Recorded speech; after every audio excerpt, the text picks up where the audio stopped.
नेपाललाई AI artificial इन्टेलिजेन्सको युगमा आत्मविश्वासका साथ प्रवेश गराउन विशेष पहल सुरु गरेका छौँ। काठमाडौँको शिवचाटारमा देशकै पहिलो सार्वभौम एआई कम्प्युट केन्द्र स्थापना गर्नेछौँ।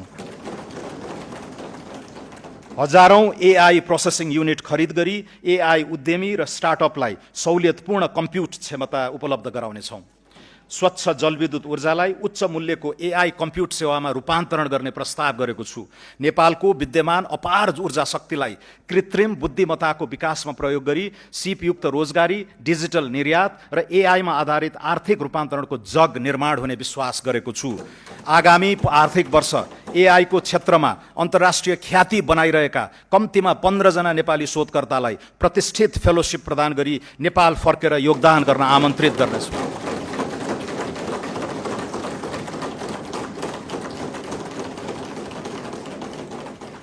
एआई को युगमा महत्त्वपूर्ण भूमिका हुने गणित लगायतका शैक्षिक विधालाई उच्च प्राथमिकता दिनेछौँ।